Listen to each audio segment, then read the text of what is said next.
Muy buenos días, mi nombre es Diana Vanessa Gómez, soy de la licenciatura de Ciencias Naturales y Educación Ambiental. En este momento les voy a presentar las pequeñas entrevistas que le hice a mi mamá, a mi papá y a mi abuela respectivamente sobre cómo eran los modelos pedagógicos en su época, así que vamos. Bueno, la primera persona que vamos a entrevistar es Absalón de Jesús Gómez, mi papá. Él tiene 55 años. Hola. El día de hoy te vamos a hacer una entrevista para indagar cómo era el modelo pedagógico que se trabajaba en tu época, así cuando estabas estudiando, ¿listo? Papá, ¿cómo le enseñaron en la escuela? En mi época enseñaban los reglazos. Se contestaban más los reglazos. Y las comunicaciones eran con libretas, no como ahora que boletines. Y el que digan de bueno, regular y mal. Esas eran las notas. Y el docente tenía como, digamos, toda la autoridad, completamente autoritario. Nos castigaban si contestábamos mal, nos hacían operaciones malas. Era el reglazo. Un nuevo reglazo, dependía de cómo contestaban. Y las lecciones eran todas al pie de la letra. No que resumido, no. Todo al pie de la letra. Entonces el profesor les recitaba todo. Y nos tocaba ir a la biblioteca, no era como por internet, no. Tenía que ir a la biblioteca a averiguar los temas. ¿Y cómo les evaluaban? La evaluación era bueno, regular y malo. Los exámenes por escrito y orales también, sí, claro. Y también al pie de la letra los exámenes orales. Al pie de la O letra. sea, ustedes les dan la opción, digamos, de dar su opinión. O sea, No. le pregunto, ¿usted qué opinaba sobre No, esto? todo era al pie de la letra. ¿Usted qué puede decir que aprendió? ¿Sí aprendió de verdad? O sea, ¿sí aprendió? Nos tocaba aprender a las buenas, porque a las malas no. Nuestra segunda entrevista será con Claudia Patricia, mi mamá. ¿Cuántos años tienes? 47. ¿Cómo le enseñaban en la escuela? Anteriormente había mucha disciplina, ¿sí?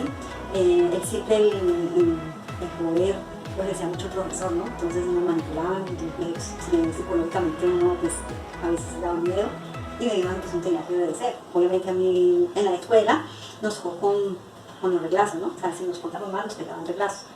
Y el aprendizaje, no, igual, si tenía una opinión la podía dar, lo mismo exámenes escritos, orales, salías al tablero, lo mismo. Ya en la secundaria pues ya varió un poquito porque ya pues, había un poquito más de libertad, ya nos sentábamos solos en los puestos y la metodología pues igual, lo mismo que ahora. Se daba solamente una jornada que era de 6 a 1 de la tarde, no había jornadas. ¿Y cómo eran los salones? ¿Eran abiertos, coloridos o eran muy pequeñitos? Los estudios eran muy buenos, tanto en la primaria como en la secundaria, los colegios eran unas dedicaciones muy bien hechas, decoradas. Y el ambiente, pues, un ambiente cómodo, la propia pesada. ¿Y los profesores eran cariñosos o, bueno, pues buenos, que ustedes expresaban amor? ¿O Como eran en todo, muy... como en todo, había profesores que amaban su profesión, profesores que querían, como otros que básicamente no hacían lo esencial, lo que le correspondía a su trabajo. ¿Y cómo los evaluaban? O sea, ¿era de diferentes formas o siempre era como lo mismo, digamos, exámenes escritos siempre? ¿O No, hay veces nos hacían exámenes orales, o sea, nos dan una pregunta y te tocó a ti, y así. O a veces nos mandaban un cuestionario, de probar un trabajo, a veces una cartelera, hay veces un trabajo por escrito. Sí, en ese tiempo utilizaban las normas del Cortec, hay que hacerlo pues con sus correspondientes medidas, y eso pues también lo lograban por allí por esa parte. ¿Y ustedes en el salón tenían un solo grado por salón? ¿O tenían mezclados? Nunca estudié así con varios grados. Sí, pero no, No. Ah, bueno. Pero bueno, ¿y esta forma de enseñanza usted dice que aprendió? Sí, claro. Ana? Sí, los profesores de la primera no recuerdo mucho, pero en la secundaria sí, los profesores obviamente explicaban, si no entendíamos, pues íbamos a preguntar. Y sí, básicamente la metodología no ha cambiado mucho la de ahora. Muchísimas gracias. Bueno, la siguiente entrevista es para María Arcilia Ruiz, mi abuela. Abuela, ¿cuántos años tienes? 73. 73 años. Bueno, abuela, ¿cómo le enseñaban en la escuela? Bueno, en esa época nos daban a cada alumno una como, llamaban pizarra, pero era pues como un tablerito pequeño, manual. Le daban a cada uno una tablita, se llamaba pizarra, y nos daban a cada uno Una tiza. unas tizas de color, varios colores, era para pintar o para hacer distintas letras, en todo caso, nos daban tizas de varios colores, entonces nos dejaban tablerito desde la tarea. Pero no usan entonces cuaderno. No, en esa época no hizo cuadernos, a mí me tocó en una época así, cuando ya al pasar de los tiempos ya empezaron a llegar los cuadernos. Ay, abuela, tan raro. Y entonces, ¿dónde apuntaban las ideas y todo eso? No, esa misma. Pero usted decía que se borraba. Oye, eso nos hacía, como nos ponían, llenábamos el tablerito. Yo ya el profesor lo calificaba. Ah, bueno, abuela, ¿y cómo eran los profesores? ¿Eran muy estrictos? ¿Les pegaban y todo? No, en esa época, como actualmente, había profesores muy nobles, como había otros que eran muy enojonas. Ay, Dios, mira, nos daban a los alumnos desobedientes con unas reglas. Y nos daban en las manos. O sea que ellos tenían la plena autoridad de regañarlos, castigarlos si no hacían lo que ellos decían. En esa época sí. Pero como uno en esa época nos tocó poquitín, porque el niño obedecía y respetaba mucho al profesor. Este era poquito el alumno que lo tenían que castigar. Abuela, ¿y usted estaba en su salón con estudiantes de su mismo grado o los mezclaban? No, en esa época era, por ejemplo, por la mañana en el mismo salón, primero y segundo. Sí. Por la tarde, el cuarto. Ah, tan maluco. Abuela, ¿y ustedes les hacían aprender todo de memoria? Teníamos que leer punto por punto el libro. A recitar. Todo el día, pues, Abuela, ¿y cómo los evaluaban? una si me hacía preguntitas y la profesora la revisaba y estaba bien, entonces decía 5. En esa época nos calificaron de 1 a 5 y el mejor punto era 5. Ah, eso no ha cambiado. El mejor punto era 5, sí. ¿Usted de verdad aprendió de verdad o simplemente aprendió por el momento? No, mira que sí, pues yo me acuerdo que había muchas cositas que me enseñaron en esa época. Me pareció bueno. Uno se adapta a la situación que esté. Ah, bueno, abuelita, muchísimas gracias. Bueno, muchas gracias a usted.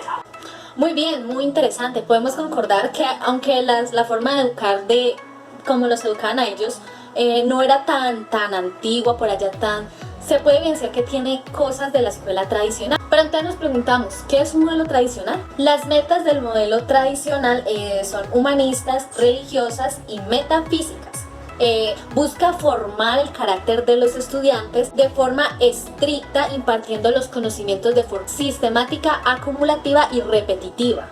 Sus contenidos de desarrollo comprende el desarrollo de las facultades humanas y del carácter a través de la disciplina y del buen ejemplo. Los contenidos de enseñanza eran sobre los autores clásicos y trata sobre facultades del alma. La relación maestro-estudiante era vertical, donde el profesor está arriba y el estudiante está abajo, es decir, el profesor, el maestro, tiene la máxima autoridad, es el eje central en el proceso de enseñanza y el estudiante es el receptor, el que capta los conocimientos tal cual son implantados por el docente. Se puede decir que el estudiante no tenía la posibilidad de analizar o desarrollar un pensamiento crítico porque el docente todo se lo daba y así como se lo daba tenía que ser. El estudiante no podía ir más allá porque como estaba estipulado así era. Podríamos decir que el estudiante era el eje pasivo de esta relación maestro-estudiante. Podríamos decir que es tipo de educación bancaria, así como lo dice Freire en el 2001, donde el estudiante es ese banco donde se depositan todos los conocimientos. La metodología de enseñanza era verbalista, transmisionista, repetitiva y memorística. Cuando decimos verbalista es que el profesor recita la clase. Acá se evaluaban los productos y prácticamente se evaluaba la capacidad de memorizarse las cosas que el estudiante tuviera. ¿Qué tanto eres capaz de aprenderte todo al pie de la letra, querido? Podríamos decir que la escuela tradicional limitaba a los estudiantes y no les permitía desarrollar la curiosidad, la innovación y la exploración. Enseñanza en la que está acostumbrada la mayoría de personas porque de una u otra forma no requiere un proceso de adaptación para empezar a aprender. ¿Pero qué es el modelo heteroestructurante? El término heteroestructurante fue propuesto para hacer referencia a los métodos tradicionales. Este modelo sintetiza una multiplicidad de abordajes, como lo es la escuela conductista, la escuela tradicional, la transmisionista, los cuales todos son caracterizados porque el docente es el eje central en el aprendizaje. Como lo habíamos mencionado anteriormente, es el dueño del aprendizaje. Aquí el estudiante se ve como un objeto pasivo en el proceso de aprendizaje. Su propósito es el aprendizaje de la información y el cumplimiento de las normas. Como lo mencionamos, el modelo heteroestructurante encierra todas estas características de la escuela de por allá, de hace mucho tiempo, donde decíamos que se repite y se copia las actitudes y los conocimientos del docente. Se imponen modos de pensar, modos de ver, modos de actuar, es decir, no hay un desarrollo espontáneo, todo es muy dirigido y se oprime la capacidad creativa de los estudiantes. Las tres palabras que caracterizan este modelo es sumisión, obediencia y cumplimiento de normas. En conclusión, podríamos decir que esta forma de enseñanza y aprendizaje es un poco ambiguo, porque igual hay que tener en cuenta que se desarrollaba en épocas donde no se tenía mucho conocimiento sobre cómo era el proceso de aprendizaje de las personas. Entonces por eso los métodos eran como tan centrados, tan científicos, como tan estrictos. Bueno, y eso ha sido todo por el video. Espero hayan tenido claro los dos conceptos y que los puedan relacionar